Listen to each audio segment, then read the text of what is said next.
So today we have a huge task ahead of us. I identified two entire chapters, two prakim, that I thought we might try to tackle today. The entire story, or maybe as we might say, stories of the Mabul. Um, and uh, and I thought we would take some time to explore this. Obviously, we're going to do this a little bit differently than what we've done in the past, where we took a very limited number of psukim and dove into them in great depth. Here, I think it would be more valuable for us to take a broader perspective, a broader picture. One of the things that we pointed out last time was that there are two different introductions to the story, right? Uh, and by the time we finished, we saw that one introduction uses the name Yud Kei Vav Kei, the four-letter name of God. The other uses the generic Elokim. Um, and when you follow the story through, you will discover that many, many parts of the story follow that same pattern. And there's tremendous repetition where we have the same elements of the story being told from two different perspectives, one from the perspective of the name Hashem, and the other from the perspective of Elohim. So we certainly pointed that out. And those of you, some of you saw this already and you commented on this in the Google Doc. There repetitions. There are also some pieces of this that are a little bit more uncomfortable.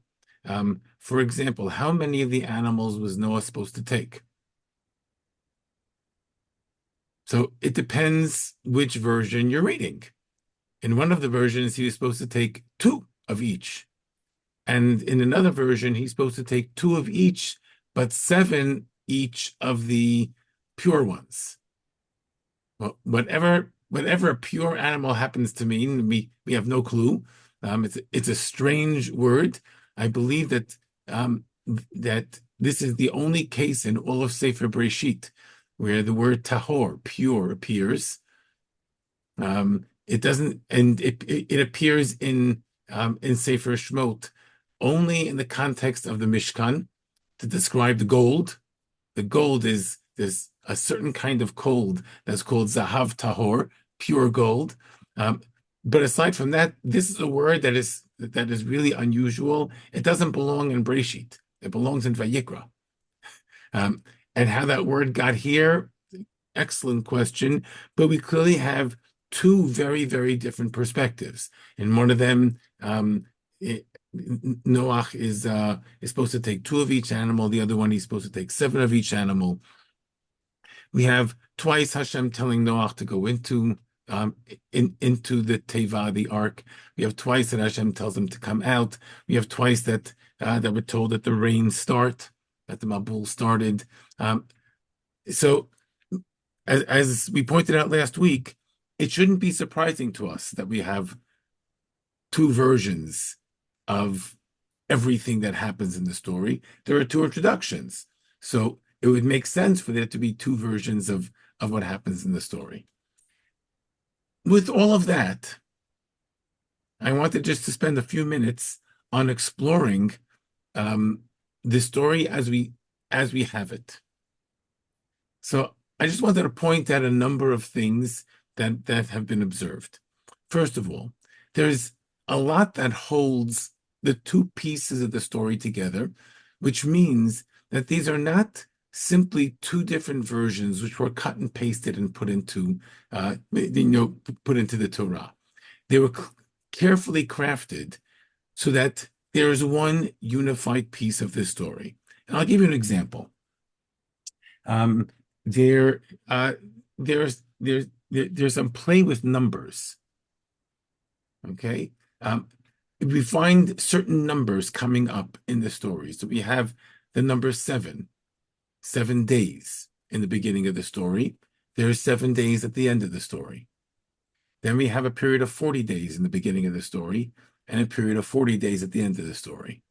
And in the middle, we have 150 days. when you take a look at that, that's called a chiastic structure. Chiastic, like the Greek letter chi, which we today would say looks like an X. What it really is um, it's like that. X is really that's not two intersecting lines, but it's like two arrows facing each other, and they mirror each other. And you find this structure in music, you find it in art, you find it in poetry, you find it in the Torah, all over the place. You find it in literature. And here we have a chiastic structure that's built on numbers. Okay, we go 7, 40, 150, 47. Now, that goes across the entire story of the Mabul the way we have it in front of us, right?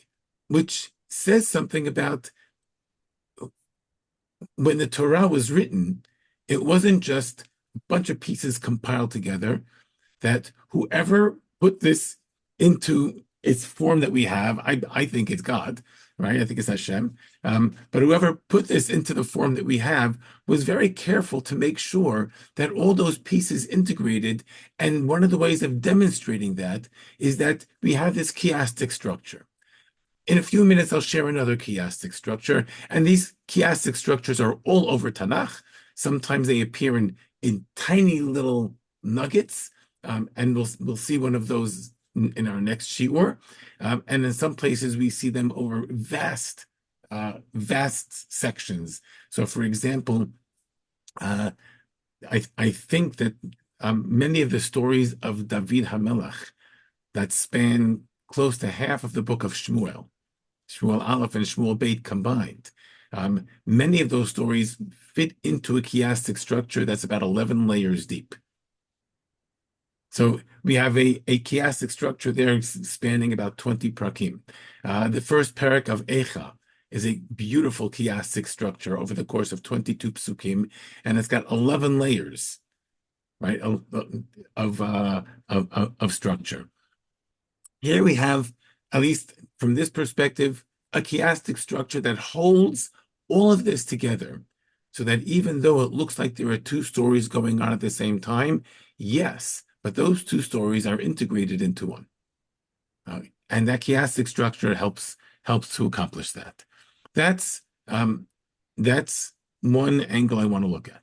A second is something that was pointed out by Umberto Cassuto. For those who don't know, Umberto Cassuto was a great Italian rabbi and scholar. He was a Bible scholar. He made Aliyah and then started teaching Bible at the Hebrew University. I've mentioned him in the past. He was a scholar of ancient Ugaritic, but he was also a great literary reader of the Torah. And he points out that there are other kinds of numerical things that tie the entire story together. This fits very well with some theories, some literary theories that were popularized in the 20th century, popularized to an extent by Martin Buber, that the number 7, when a word appears 7 times, that identifies it as a theme word. Okay, so the number 7 is an important number to look for, either the number 7 or a word appearing 7 times. What Cassuto points out is when you take a look at the entire story and all of its components that we just mentioned, right? The two different stories that are told here simultaneously. God speaks to Noach 7 times between the two stories. That means there's a unified theme, and some of them appear in the Hashem text, and some of them in the Elohim text, but the sum total of 7 times. The word brit, covenant, appears 7 times. The word water, mayim, which is an important water in this story, appears 21 times. 7 times 3. The word flesh, basar, appears 14 times. Again, 7 times 2. And Noach's name appears 35 times in the context of the story. When you have this kind this kind of integrity going on, the patterning going on that's woven through. What this says is that there may have been two versions of this story reflecting different perspectives, but ultimately what we have is one unified piece, one unified story. There's another piece of this that I wanted to explore with you for just a few minutes, and then I know I'm throwing out a lot of stuff right now, so let's just take a look at one more thing, and then we'll take some time to step back and field some observations and some questions. There's there's a line in or two lines in the way the story of the Mabul. And I'm very careful not to use the word flood. I don't like it. And by the end of our class today, hopefully you'll understand why I don't like the word flood. But if we were to take a look at chapter 7, wait just one moment.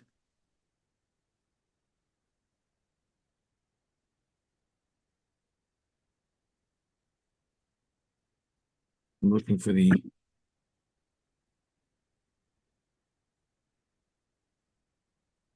chapter 7, Pasuk 11.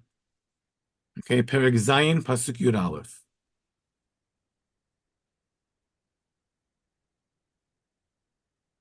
So here we have one of the descriptions of the beginning of the Mabul. Bishnat Sheish Meot Shana L'Chayei Noach, in Noach's 600th year, B'Chodesh HaSheni, the second month, B'Shiv'a Asar Yom LaChodesh, on the 17th day of the month, Bayom Hazeh, on that day, Nivkeu Kol Ma'ainot Tehom Rabbah, so all of the wells of the deep, right, the wells that are deep underground, were broken open, so that the waters came rushing up from the bottom. And va'arubot hashamayim, and the warehouses in heaven, like the storehouses in heaven where they keep all the water up there, that's where rain comes from, obviously, niftahu, right? They all opened up. So we have this extraordinary description over here of the waters from the ground bursting forth from the bottom and from the top. The warehouses of the water upstairs are opened up. That's one of the descriptions of the beginning of the Mabul. If we were to read a little bit further, let's take a look at chapter 8, Pasuk 2. Okay, Perek Chet, Pasuk Beit. Vayisachru ma'ainot tahom. The well springs of the deep were closed. Va'arubot hashamayim, as were the warehouses in the heaven. Okay, so we have over here two descriptions, one describing the beginning of the Mabul, and the other one is describing the beginning of the end of the Mabul. Okay, and they're inverses of each other. One describes the opening of all the sources of water, whether it's the waters below or the waters above, and the other is the closing up of those two sources, the waters below and the waters above. Okay, that description over here is very powerful, and then actually, does it remind you of anything? Yes. It reminds me of the opposite of creation. Okay, so certainly, right? It reminds us of the second day of creation. On the second day of creation, we have the rakia. That whatever rakia is, it's that thing that separates the upper waters from the lower waters. So the beginning of the Mabul sounds like the rakia no longer functions, right? So that the waters from below are spurting up and the waters from above are coming down. The rakia is gone. And then as we get towards the second half of the story, and now the waters have stopped, right? It's not just that there are rains, but there are waters coming from below and waters coming from above, and the waters from below are blocked. Okay, and Wendy points out the word to home. Yes, and the waters from below are blocked. The waters from above are blocked. That separation between the upper waters and the lower waters has been restored. Okay, we have that image. That was the clue. With that clue, I went back and I read the entire story all over again. And it turns out that if we were to look carefully enough, we would see that what's happening in this story is, um, is we begin with the sixth day of creation. We are erasing human life. God is erasing animal life. Okay, we move back. The fifth day of creation it isn't really related to so much, except for a little bit we have about the birds, but it doesn't say much about them specifically. And then we get to the fourth day of creation. The fourth day of creation is about the me'orot. The me'orot, which again in your translations, will probably say something like luminaries, but as we pointed out when we learned the beginning of Breisheet, the Me'orot's primary function were timekeepers. Now, here's an interesting thing, and I don't know if I don't know if anybody else who's ever noticed this, but in all of Sefer Breisheet, there is no mention of keeping time. Meaning, we know that people lived so many and so many years.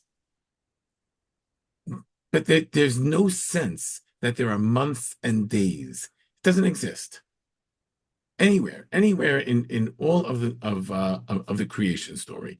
Doesn't appear until really the middle of the book of Exodus, the middle of Shmot, with the first mitzvah that Hashem gives, which is a mitzvah about keeping time. But in all of Sefer Breisheet, there is absolutely no sense of keeping time, except maybe the first 7 days of creation. In this story, in the story of Mabul, God keeps time. Right? And we just mentioned, right? In Noah's 600th year, in the second month, on the 17th day, throughout the entire story, we have a tremendous amount of timekeeping going all the way until the very end. Okay? And I'll just show you one example. Chapter 8, Pasuk 13. Perek Chet, Pasuk Yud Gimel, at the end of the story. Vayihi be'achat v'sheish miot shana. So in Noah's 601st year, Barishon, in the first month, bi'achad lachodesh, right? And the first day of the month, charvu hamayim me'al haaretz. Okay, so we have a timekeeping, right? It's the only timekeeping around, but there is no other timekeeping in all of Sefer Breisheet because Excuse me, can you hear me?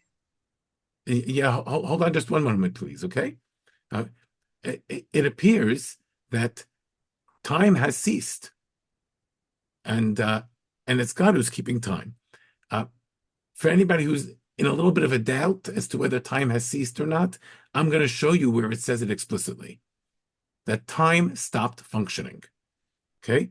After the Mabul, this is not in the Psukim, it's not in the section that I identified to prepare in advance, but afterwards, God promises that he's not going to do this again, right? And let's just take a look at the last line of that promise, chapter 8, Pasuk 22. So in chapter 8, Pasuk 22, Perek Chet, Pasuk Chav Beit, it's the very last Pasuk of chapter 8, Hashem promises, Od kol yemei haaretz, for as long as the land exists, Zera v'katzir, the seasons of the planting and the harvesting, v'kor v'chom, the seasons of the cold and the hot, v'kayitz v'choref, the seasons of the summer and the winter, v'yom v'layla, and even the cycle of the day, of day and night, lo yishbotu, they will never again be suspended. What does this tell us? This tells us that during the Mabul, seasons and even the notion of day and night were completely suspended. They didn't exist. So we pointed out that the sixth day of creation is being undone. The fifth day, we don't have much evidence about, except for maybe the birds. The fourth day of creation is being undone. Vegetation was undone, and we heard about, there are psukim that talk about the vegetation, right? Hashem erased, right, everything that was on the land, and then afterwards, right, it begins to grow back when the dove finds the olive branch. So we have vegetation being erased. We have on the beginning of the third day of creation, we have the division between the water and the land being established. Well, there is no longer a division between the water and the land when the water completely covers the land. We saw just a few minutes ago that the rakia, that mysterious separation between the upper waters and the lower waters, ceased to function as well. And then we even get the day and night, which were established on the first day of creation. So aside from the creation of the raw materials for the universe, everything else was undone. Right? So the first half of the story basically describes an undoing of creation, or what I like to call an uncreation of the world. The second half of the story describes the restoration of each of those days of creation in reverse order. So we have an uncreation. The story of the Mabul is an uncreation followed by a recreation. I just want to share for a moment what I think the significance of that is, and then I know that there are people here who have things they want to say, to comment, to ask, and we'll spend time on that. Okay, the significance of that is profound.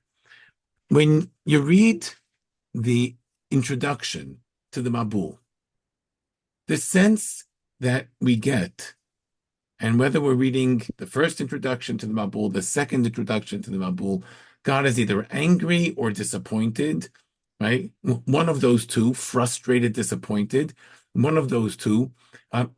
And when you present this to a reader who reads this for the first time, they say, oh yes, the God of the Bible is an angry, vengeful God who lashes out, and when he can't take it anymore, he just destroys things. When you read the story of the Mabul carefully, it turns out that the story of the Mabul demonstrates exactly the opposite. There's not destruction that's taking place over here. There's uncreation. The difference between those two, okay, and I'll demonstrate this from a perspective from halacha. Okay, one of the rules of Shabbat is that what's forbidden to do on Shabbat are creative activities. If you do a destructive activity, it's not forbidden biblically. Rabbinically, they said don't do it, but it's not one of the 39 biblically forbidden forbidden actions. Destruction is not. So if I were to take a glass and smash it, it's not nice. I'm going to get into trouble with my wife. But and the rabbis said don't do it. But it's an act of destruction. Act of destruction is not a violation on a biblical level of Shabbat. What happens, however, if I do an act of destruction whose purpose is to be able to create afterwards? Okay, so I have a piece of cloth over here, and I'm going to cut this piece of cloth up because I want to use some of those pieces afterwards for something else. Okay, that cutting up that cloth is considered a creative act, even though it looks like I'm destroying it. Or um, I'm not allowed to write on Shabbat. Okay. If but erasing is not a constructive activity. Erasing is I'm destroying the writing. So biblically, erasing is not forbidden unless I'm erasing for the purpose of creating.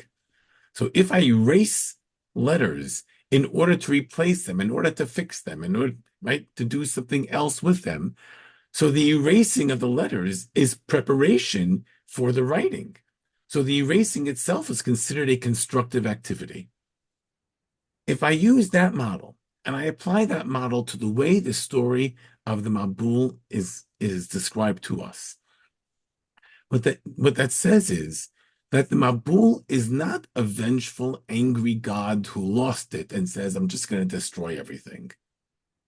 No, the story of the Mabul is a God who says, I need to start again. And the way I'm going to do this is let me take this apart carefully. Let me save all the pieces, and then I'm going to put it back together again, maybe a little bit differently, in a way that makes sense, so that the next time around, things will work a little bit better. And that's the difference between an uncreation and destruction. Because when you just destroy, so you take the stuff that you destroyed and you bring it to the dumpster and it's gone. But when you uncreate, you're actually dismantling something in order to rebuild it afterwards, right? The uncreation is considered a creative act. It's not a destructive act. It's a creative act. So the Mabul, when you see this structure being built into the story of the Mabul, and it's very powerful, and it cuts across, the Hashem passages and the Elohim passages. There's a huge story being told over here, and that's the story of what Hashem is doing over here. Hashem is uncreating the world for the purpose of recreating it afterwards, and all of that takes place in an uninterrupted narrative. There are no breaks in this narrative, right? It's because it's all one picture.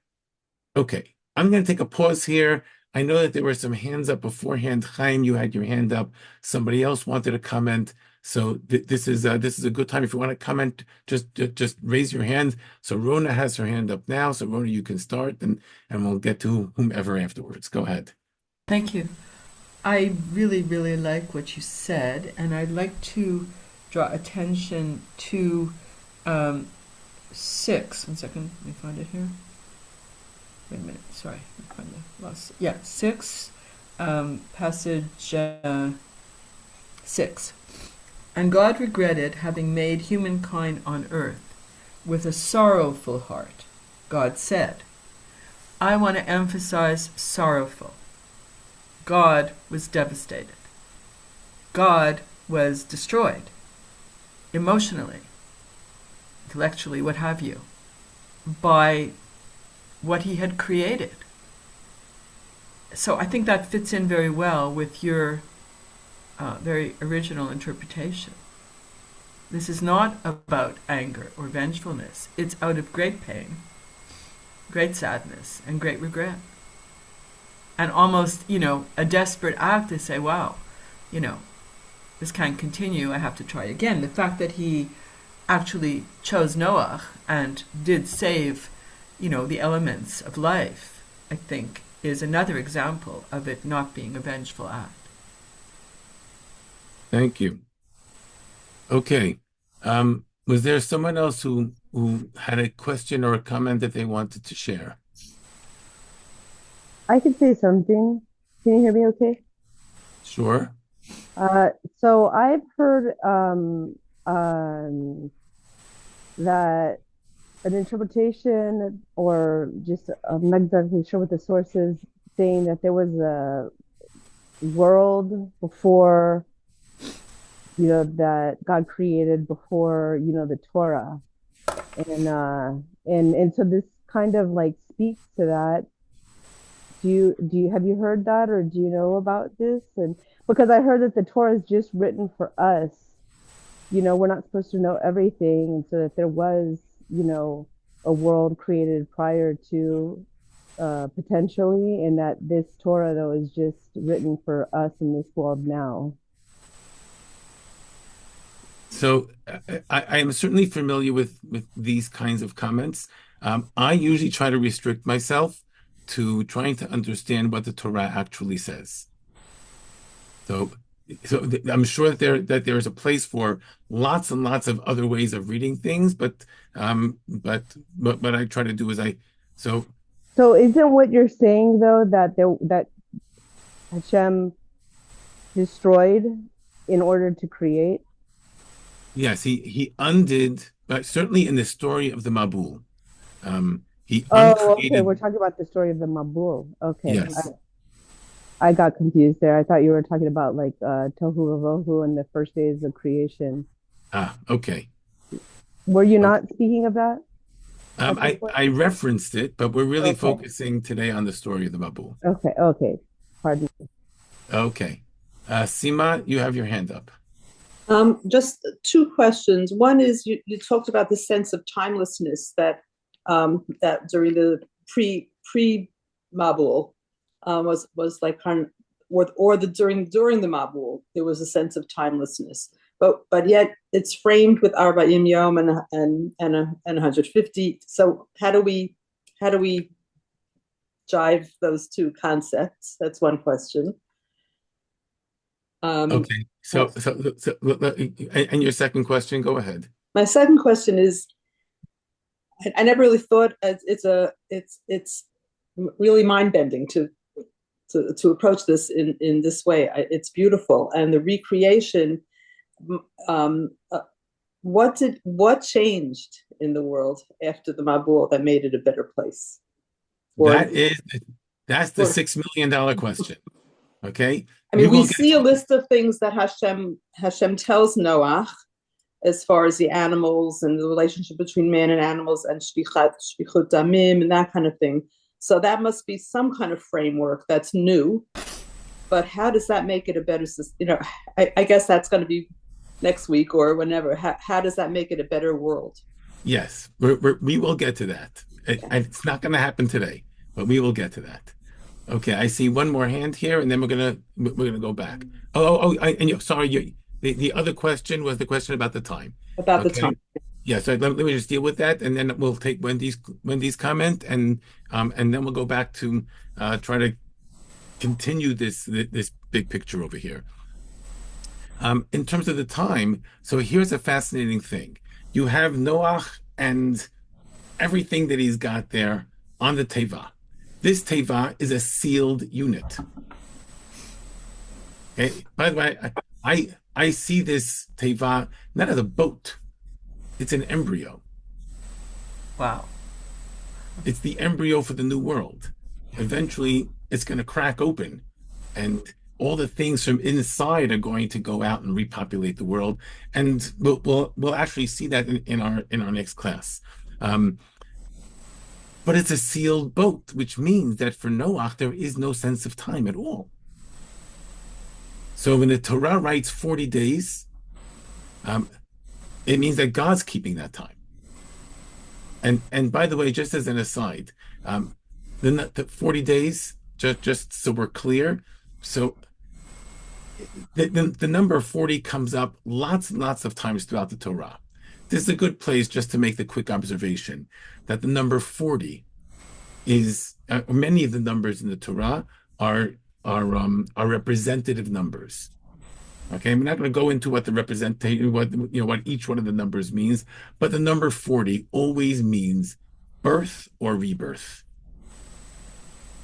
So the number 40 applied to the 40 weeks of gestation. 40 weeks of gestation. That's a great example. Okay. It's all over the 40 years in the wilderness. Okay. It was a rebirth of the nation. They came into the wilderness as one kind of nation. They exited the wilderness as a completely different kind of people. Okay. 40 is the number of birth and rebirth. The fact that the number 40 is so prominent in this story says this is a story about the rebirth of the world. This is about recreation of the world. Okay. But that time didn't really exist in the Teva. Noah had no idea how much time had passed. There's no concept of time. It was a sealed unit. Okay. Wendy, final comment, and then we're going to go back. Go ahead. I guess this is related to that $1 million question about what changed. There's that pasuk before God promises what we just said that He's going to restore the world. Where is it? Ki yeser lev ha'adam ra'ah min urav lo seif od. I mean, I don't. From my understanding of what I've learned is that there was no expectation that people necessarily were going to change. It's just that God decided He was not going to destroy the world anymore. Okay, so we're going to have to hold all of that. Okay. Okay, what happens after the Mabul is a whole discussion and a really important one and a really interesting one. Okay. We're going to have to hold that for now. I just want to point out a number of other things in terms of the Mabul, just to give us a little bit of a better sense. This is the reason. I want to focus for a minute on a single word. Okay, if you were to take a look at the plan, right? This is what God told Noah to do. So if you were to take a starting with with chapter 6, pasuk 20. Okay, I'm going to read the pasuk and ask you to notice what word appears in that pasuk 3 times. I have this theory, by the way, about words that appear 3 times in a single pasuk. If it appears 3 times in a single pasuk, that means that is the word you have to notice. And there are dozens of these, if not hundreds of them, throughout Chumash. Chapter 6, pasuk 20. Mi'aof liminehu umin ha'behema liminach mikol remes ha'adama liminehu. Shnai mikol yavo elech lachayot. What's the word that comes up 3 times in there? Minehu, minah, different versions, 3 times there. If you were to take a look in the entire opening of the story, okay, meaning from the end of chapter 6 into chapter 7, you will discover that word appears 7 times. Surprise. Now, I'm not sure that, I don't think that Kasuto noticed that. I certainly noticed that. The only other place that this word appears 7 times like that is creation. The whole world was created, all the animals, right? And you take a look at the days in which the animals are created, lemina, lemino, leminehu, leminehem, 7 times. Excuse me, can you just translate that word that you're saying? According to its species. Okay. Okay? I don't know that we'll have time today to get into what that means in the specific context, but it's clear that that word, and once again, is tying us back to creation. And I would even suspect, and here I can't prove it, and I can't say anything concrete about this, but I suspect that the fact that there's such an emphasis on lemina, lemino, leminehu, that Noah is supposed to take the animals and keep them according to their species. That to me is a clue as to what's one of the subtexts of this entire story. We pointed out last week when we learned the introductions that it says, it's bad, it's bad, it's bad, I'm going to destroy it, I'm going to wipe it out, I'm going to erase it. But we don't know what the bad was. It was sort of left hanging. And all of a sudden, we get this sense that there's something, there may be a hint. And that hint might be the species. Keep the species separate, right? Which, when I read one of the introductions, the second introduction that says, back in chapter 6, pasuk 12, Ki yishchit kol basar et darko el al haaretz. All flesh had violated somehow or another, and we don't know what that violation is. But when I hear just a few psukim later that Hashem tells Noah, make sure to preserve the species, each one according to their own species, it sounds like there was something in the nature of creation that was beginning to come apart. And God says we have to restore that. We have to restore the order in the universe here. So first we have to take it apart and we'll put it back together again. But you, Noach, you're going to play an important role in preserving those species, the lemina, lemino, leminehem, because that was an important part of the way they were created, and there's something not working about that. Which by the way, I have a funny feeling, and again, it's a suspicion. I can't say anything more concrete than this. There are midrashim, by the way, that say these things much more explicitly than I just did about what all the animals were doing. And I just forgot about what I was going. Oh, yes, the 7 tahor animals. What does it mean for an animal to be pure? Certainly before Vayikra. No intermingling of the species.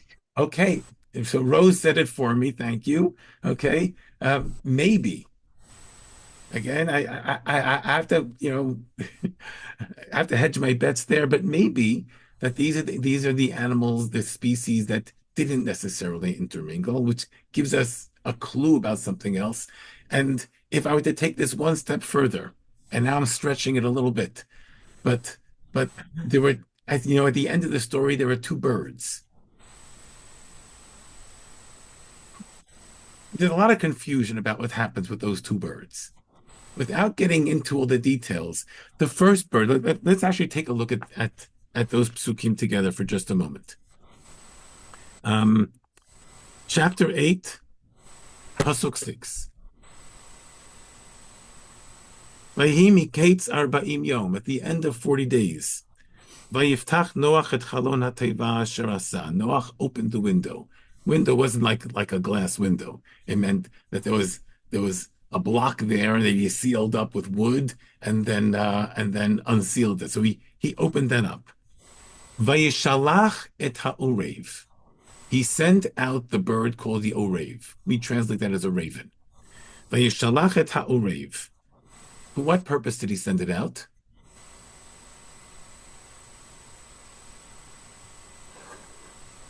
Yeah. Doesn't tell us. Yeah, to see We what have It no does. clue. It says to see if the waters had dried up from the earth. Really? That's what it says. Not in that's the Pasuk. Yonah. Not me, no. That's a Here different it bird. says until No, that's the the raven. waters. No, That's a different bird. Safaria says Safaria says until, not to see. He says he sent him out until the waters were dried, which doesn't mean anything. Until what?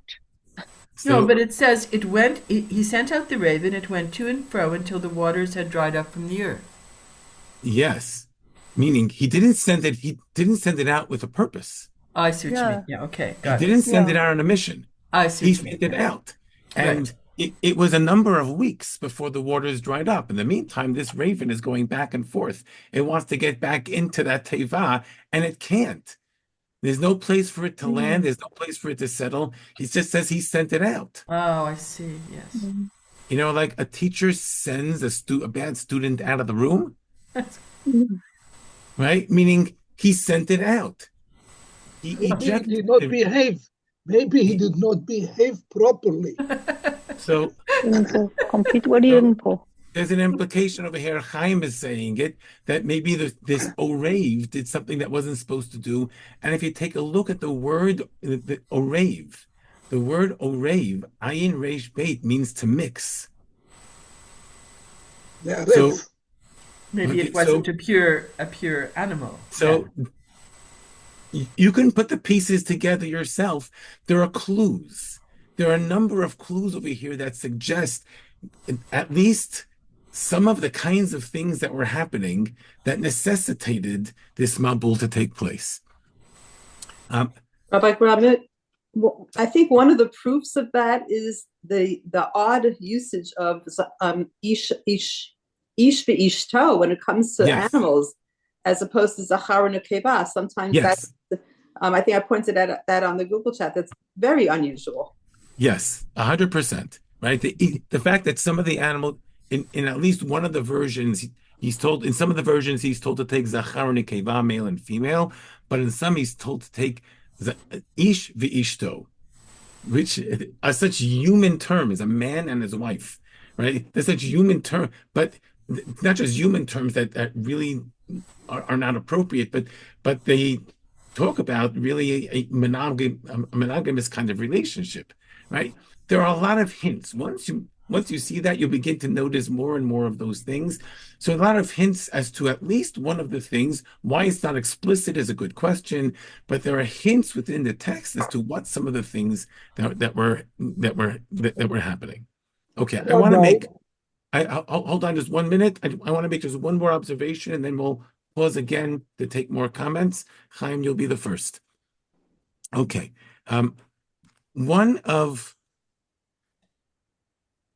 So this is why I mentioned earlier, I don't like to use the word flood. The name flood is completely inappropriate. It's an uncreation. And the word mabul actually says that, because the word mabul comes from the word levalbel, to mix things up, which means what the mabul is, it's reverting the world back to tohu vavohu. It's an uncreation, bringing us back to a state of tohu vavohu, from which God is then going to do a new creation. I am not the first to discover this. If you were to, there are a variety of midrashim that whatever is happening in the midrash, and they're all in very different contexts. One of them is one that we say on Tisha B'Av. It's one of the keynote on Tisha B'Av. One of them is a midrash about Moshe arguing with Hashem, and at some point God says, "Stop right now, or I will turn the world back into tohu vavohu." The authors of those midrashim understood the Mabul very well. The Mabul, those aren't empty threats that Hashem is making. He did it once before. He'll do it again. I want to point out two implications of this understanding. One of them is acute, acute implication, and the other one is a lot more substantive. People often ask, what about the fish? Did the fish get destroyed? So if you look in Midrashim, you'll see different kinds of interpretations about what happens to the fish. Yeah, fish live in water. If it's a flood, then fish can survive. If it's the Mabul, fish can't survive. Mabul is an uncreation. The fish are uncreated too. It means that outside of the Teva, it's not just that there's water. Outside of the Teva, there is a universe that has been undone and is in the process of being redone. Nothing survives out of there. That's the cute implication. There are other implications for this as well. And here's another cute implication. I remember watching a TV show many years ago about somebody who was looking for the 4 rivers of Eden, because he wanted to find out where the Garden of Eden was. And they're doing all this, all this fancy work trying to figure out where they are. The Mabul story tells us, why are you wasting your time? The world that existed beforehand doesn't exist anymore.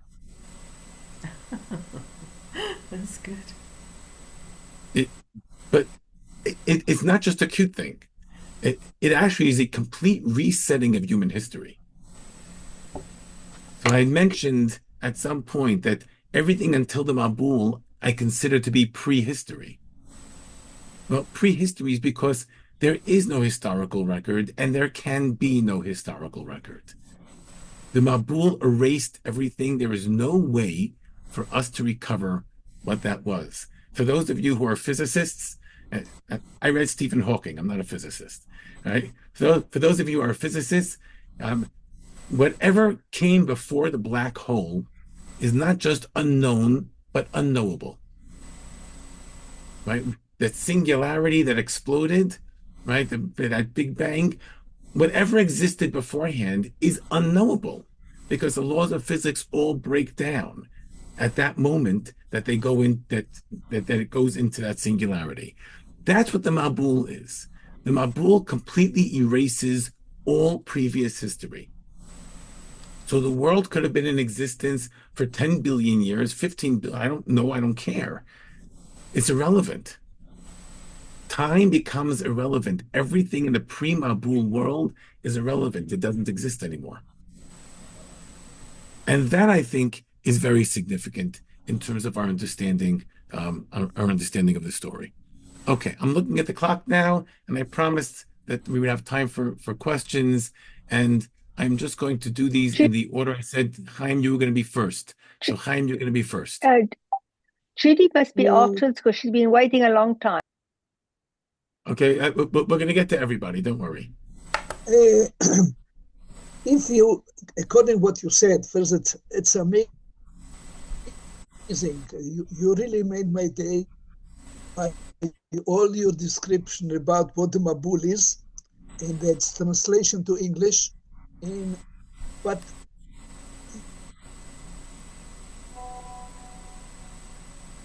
Chaim, we're not hearing you. I think he It looks like froze. Chaim is frozen. Okay. Judy, go ahead. Relating to your idea of this being a sealed entity, the teva, the statement in Perek Zayin, verse 16, the last three words. Vayiskor Hashem ba'ado. Mm-hmm. Noach didn't close it up. Exactly. God closed it up. 100%. 100%. I mean, right? It May I add was something? he is closed in there. Thank May I you. add something? Okay. I'm just going in the order of the hands up. So if you raise your I hand, don't know how to do hands up. okay, you'll just get there. Okay, Rose, I think you're next. Okay. Yeah. You did ask which birds came out, and they're opposites. We've got the dove, right? And we have the raven. They're complete opposites of each other. I don't know if that's significant, but I just noticed that. Okay, when you say opposites, what do you Well, mean the by one that? is, well, when you think of a dove, you think of peace and no fighting and quiet and goodness. The raven is aggressive and more dangerous and more, yeah, it's the complete opposite of a dove. I mean, you asked which birds, and I thought to myself, those are the two birds. They're completely opposite birds. Okay, thank you for that. I've had students who said that the raven is black and the dove is white, but it's only in the pictures that the dove is white. Real doves come in lots of colors. I don't know how to raise my hand. You don't know how to raise your hand. So who is it that's trying to speak? Avi? Avi, Go ahead. Avi, Avi. Go ahead, Avi. It's very interesting because there's a very weird Rashi that the Orev was choshed. He was worried that Noach wants to have relations with his mate. Right. It's an unbelievable Rashi, unless the way you explained it, that it's not a tahor. His thinking process is species could be completely disintegrating. Yes. It makes the Rashi beautiful, actually. And I want to say one other thing, if I may, that what really ultimately, I think, creates this babul is Vayru b'nei Elohim et b'not Adam vayikhu lahem mishalat. In other words, I don't know who's b'nei Elohim, but here again, the idea of having different species, so to speak, interacting, and that seems to be the ultimate push in the button. Okay. Yes. I mean, I was hesitant to say that, but I'm glad that you did. Thank you. Okay, I see two more hands being raised over here, Rona and Ruthie, and we have time for both of you. Please go ahead, Ruth, because I already spoke earlier, but I'll go after you. It's No? just a small thing about the fish. So in creation, we do hear about the mayim asher shortzu hamayim harameset, that there is, there's things that are remeset in the water. And in each description of the Mabul, the creatures that are eliminated or are done away with are this, and this, al ha'adama, but there's no mention of anything in the water that was, lost its life. So I very humbly suggest that the fish did survive. Okay. That is certainly that is certainly one of, I mean, I believe that there are midrashim that talk about the fish that survived. And that, by the way, based on those midrashim, fish became a symbol of good luck. Was that why you have those fish on the bumpers of cars? That's a Christian thing. Oh, okay. But within Partially. Chazal, they say that the ayin does not affect fish. And I think the origins of that really come from those midrashim about the fish surviving the Mabul. Mm-hmm. Okay.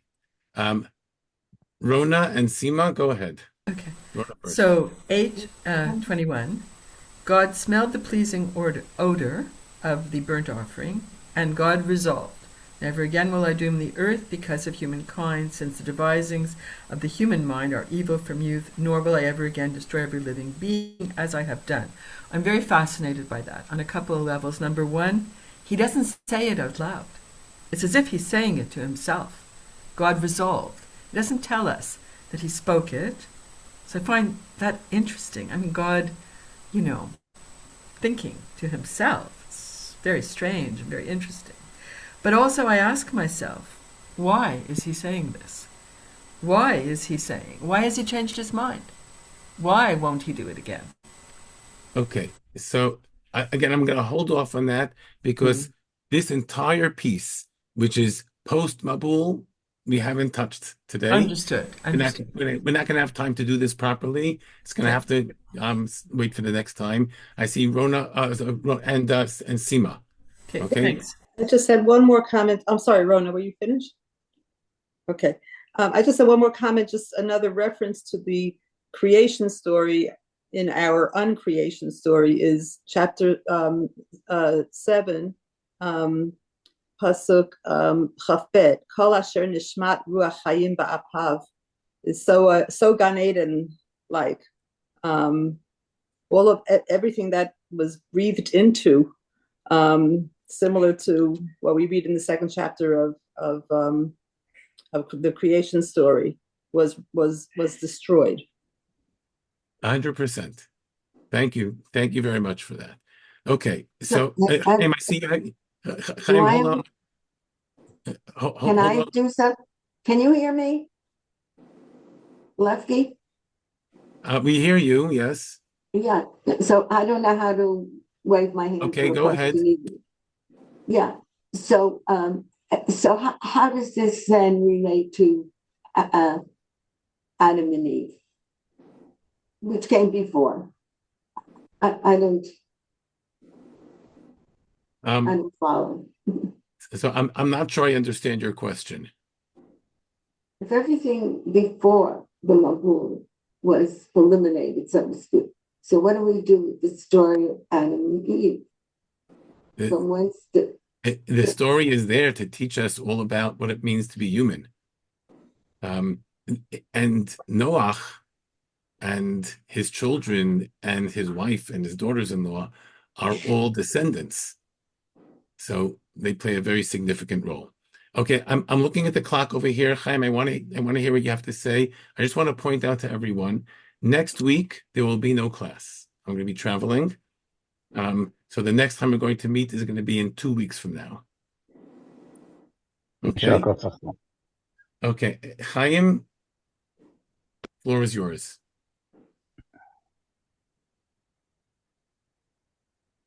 And Chaim looks like he has been knocked off again. Okay. So with that, we have I think a good broad picture of the story. It's a story that holds together. We have all these pieces, and all the two different stories that are told here simultaneously are woven together in such a way to create a singular whole with a theme that runs straight throughout. And I think we have a very different understanding now of what this Mabul, this Bilbul, the confusion of the world. I call it the Great Confusion, not the flood. What the great confusion is all about. I wish you all a wonderful week after that one as well. Happy Tu B'Shvat. I think that's next week. And I will see you all hopefully in another 2 weeks.